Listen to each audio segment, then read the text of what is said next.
Para pemirsa Sekolah Birokrasi Channel, kali ini kita akan membahas lagi berkaitan dengan bagaimana mendorong pemerintah daerah itu agar kinerjanya semakin hari semakin baik.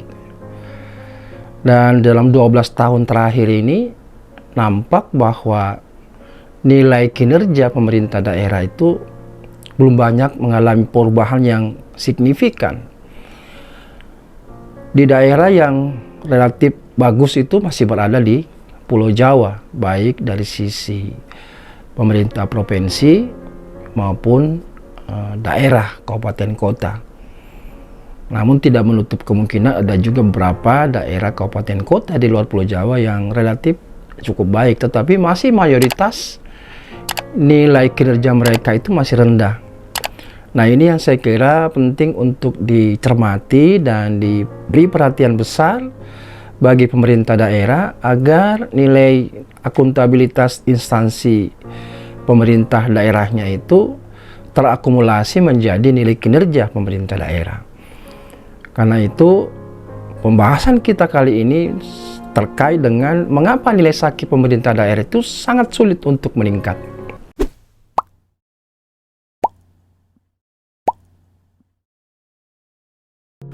Tentu ini kalau bagi pemerintah daerah tidak mampu untuk terus berupaya meningkatkan nilai sakitnya, maka tentu berisiko pada anggaran yang dikeluarkan itu tidak tepat sasaran.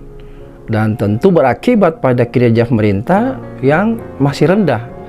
Padahal di era kedua Presiden Jokowi ini sudah menekankan bahwa hendaknya setiap rupiah yang dikeluarkan oleh pemerintah daerah itu untuk membangun daerahnya jangan sampai tidak tepat sasaran. Nah, ini yang harus betul-betul menjadi perhatian di setiap pemerintah daerah. Tentu jika ini kemudian tidak tepat sasaran, tentu berakibat pada tingkat akuntabilitas pemerintah daerahnya itu masih tetap rendah. Dan ini tentu bermuara pada kualitas pelayanan kepada masyarakat yang diberikan oleh pemerintahnya juga tentu tidak berkualitas. Nah, inilah beberapa saya kira risiko-risiko yang ditanggung oleh pemerintah daerah, karena yang merasakan langsung daripada alokasi anggaran yang diberikan oleh pemerintah daerahnya adalah masyarakatnya langsung. Karena itu harus tetap menjadi perhatian penting. Nah, mengapa sulit ini dilakukan? Pertanyaan sangat penting dan mendasar itu karena memang Sakip ini memerlukan komitmen seluruh jajaran pimpinan, terutama kepala daerahnya.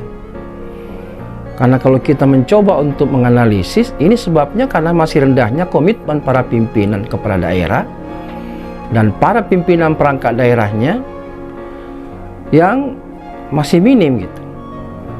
Ini tentu dibarengi pula oleh masih rendahnya pengetahuan mereka tentang arti pentingnya sistem akuntabilitas kinerja instansi pemerintah serta bagaimana cara mengimplementasikannya.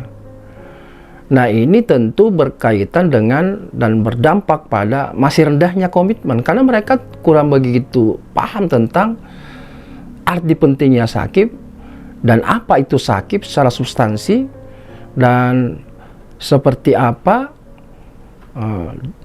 cara-cara untuk mengintervensi agar kinerja mereka itu semakin meningkat.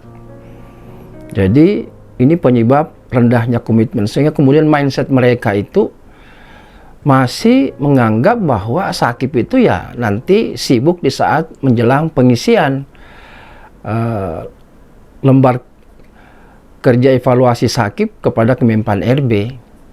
Nah, ini yang terkesan masih sebuah proyek dan ini tidak bisa dipertahankan. Penyebab kedua itu karena masih lemahnya para penyusun rencana kinerja dan bagaimana mengukur kinerja. Ini tentu berpusat pada kapabilitas daripada Badan Perencana Pembangunan Daerah di masing-masing daerah. Dan ini tertuang biasa kita lihat di dalam dokumen perencanaan mereka, ya. Baik terkait dengan rencana pembangunan jangka panjang menengah daerah maupun ketika membantu perangkat daerah itu menyusun rencana strategik daerah atau renstranya gitu ya, yang masih lemah dari sisi penyusunan rencana kinerja maupun juga bagaimana pengukuran kinerjanya secara internal. Penyebab ketiga adalah pengetahuan tentang manajemen kinerja yang berfokus pada bagaimana RPJMD itu yang benar-benar telah disusun dengan menggunakan kaidah-kaidah perencanaan yang baik dari sisi perencanaan kinerja maupun dari sisi pengukuran kinerja, yang dibantu oleh sebuah sistem monitoring dan evaluasi yang baik.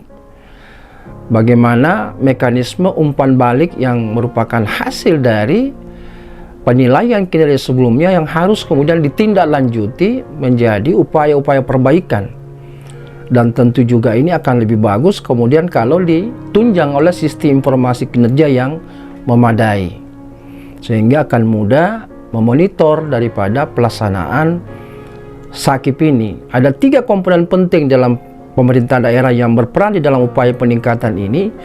Yang pertama tentu ya Bapeda atau Bapelitbangda, lalu kemudian inspektorat ya, yang merupakan evaluator dalam konteks ini, dan kemudian kalau di provinsi biro organisasi atau bagian organisasi di kabupaten kota. Ketiga trisula ini menjadi sangat penting di dalam memastikan bahwa dokumen perencanaan itu sudah bagus, lalu kemudian dibarengi dengan implementasi yang terus mengalami progres perbaikan karena senantiasa dilakukan evaluasi apakah per bulan atau per triwulan atau per semester, dan berakhir pada akhir tahun.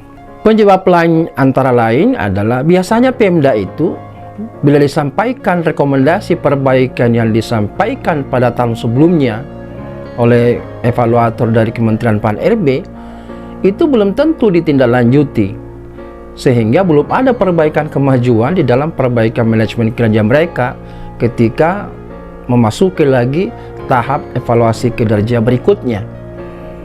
Nah, ini penyakit yang hampir di semua daerah terjadi. Setelah evaluasi diumumkan hasilnya, lalu kemudian ya sudah melupakan lagi. Padahal ini semestinya dilakukan dari awal tahun sampai seterusnya gitu. Setelah dievaluasi lanjut lagi dengan upaya-upaya perbaikan. Makanya itu setiap daerah memerlukan adanya apa yang disebut dengan rencana aksi untuk meningkatkan kualitas nilai SAKIP mereka. Penyebab lainnya adalah sasaran strategis dan indikator kinerja yang terdapat di dalam dokumen RPJMD dan Renstra OPD itu lebih banyak masih berorientasi hanya pada output, atau kalaupun sudah berorientasi pada hasil, namun kualitas indikatornya di level perangkat daerah itu belum optimal. Nah, karena itu perlu diketahui mengenai jenjang ukuran kinerja daripada setiap jenjang jabatan yang ada di dalam. Tentu kalau di perangkat daerah yang dipimpin oleh kepala dinas, kepala badan dan sebagainya, itu tentu level kinerjanya itu adalah strategi objektif. Lalu eselon di bawahnya lagi tentu berkaitan dengan taktikal objektif. Dan tentu jenjang yang paling bawah adalah operasional objektif. Ini harus dipahami dengan baik sehingga mana yang memang kinerjanya itu dianggap sebagai berorientasi pada output dan mana yang disebut dengan outcome antara dan mana yang betul-betul disebut dengan initial outcome. Berikutnya adalah biasanya inspektorat ini belum memberikan simpulan hasil evaluasi yang menggambarkan kondisi penerapan SAKIP di OPD di daerahnya, dan bahkan belum memberikan feedback kepada OPD terkait unsur apa saja yang perlu diperbaiki.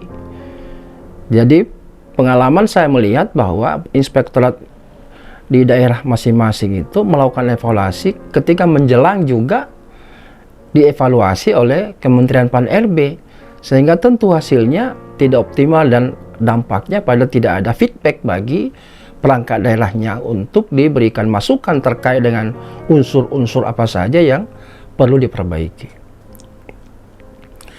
Berikutnya adalah evaluasi terkait dengan program dan kegiatan di OPD itu masih sebatas pada capaian fisik dan penyerapan anggaran. Belum banyak kita lihat ada kaitannya dengan capaian program dan keselarasan program dan kegiatan di dalam mendukung capaian organisasi. Nah, ini pemahaman di setiap perangkat daerah ini penting untuk dipahami, terutama di tim anggaran pendapatan daerah atau TAPD ini yang paham bagaimana sebenarnya menyelaraskan antara program dan kegiatan dan seperti apa mampu mendukung pencapaian kinerja organisasi yang terakumulasi menjadi kinerja pemerintah daerah. Juga masih ditemukan belum disempurnakannya indikator tujuan pada Renstra OPD. Nah, ini juga berdampak tentu pada turunan berupa program dan kegiatan, bahkan subkegiatan, karena tujuan indikator daripada tujuan mereka itu belum baik gitu. Juga penting untuk diperhatikan di sini meningkatkan kualitas cascading ya di setiap perangkat daerah hingga ke level yang terendah ya, yang tentu harusnya menggunakan prinsip penyusunan pohon kinerja yang bagus. Nah, ini kunci di sini, makanya di dalam Permenpan 89 tahun 2021 itu Kemenpan memperhatikan aspek ini sehingga dikeluarkan secara khusus peraturan Menpan RB tentang bagaimana menyusun pohon kinerja, karena di sini kuncinya. Juga kita bisa melihat bahwa belum meningkatnya kualitas laporan kinerja ya, di tingkat Pemda maupun OPD. Ini merupakan tugas daripada biro organisasi atau bagian organisasi di kabupaten kota. Bagaimana laporan ini bisa juga berkualitas, yang mampu menggambarkan capaian-capaian seperti apa dan apa yang tidak dicapai itu apa penyebabnya, sehingga tidak semata-mata melaporkan akibnya saja di setiap perangkat daerah. Berikutnya, sebaiknya pelaksanaan sakip itu sudah ditunjang oleh adanya sistem yang mempergunakan basis teknologi informasi, sehingga lebih mudah di dalam koordinasi dan menilai progres setiap komponen penilaian sakip di setiap perangkat daerah, karena di setiap perangkat daerah akan terlihat seperti apa rencana aksi mereka dan dipantau melalui ketiga trisula yang saya sebutkan tadi, yaitu Bapeda, Inspektorat maupun organisasi terkait progres mereka, sehingga selalu ada feedback yang diberikan kepada mereka sehingga mereka itu bisa memperbaiki apa-apa yang masih kurang, sehingga di periode penilaian berikutnya itu benar-benar bisa optimal ya. Nah, berikutnya adalah memanfaatkan informasi hasil penilaian kinerja yang ada di dalam laporan kinerja oleh pimpinan, tentu secara berjenjang, karena ini merupakan salah satu komponen penilaian dari sakip berkaitan dengan akuntabilitas kinerja instansi pemerintah internal dalam konteks OPD. Juga perlu meningkatkan evaluasi akib di perangkat daerah itu oleh inspektorat yang dilakukan secara berkala. Ini yang saya sebutkan tadi, bisa per triwulan, bisa per semester, dan sebaiknya sih per triwulan, sehingga akan lebih mudah dipantau hasilnya seperti apa. Nah, inilah saya kira beberapa hal penting yang menjadi concern dan perhatian serta komitmen dari mulai kepala daerah sampai ke pimpinan jenjang terbawah, agar kenyataan yang kita lihat bahwa progres peningkatan nilai akuntabilitas kinerja pemerintah daerah itu semakin hari semakin baik, sehingga juga masyarakat akan merasakan manfaat dari program dan kegiatan yang dilaksanakan setiap tahun oleh pemerintah daerah. Mudah-mudahan ada manfaatnya dan kita ketemu di tema yang lain. Salam reformasi birokrasi.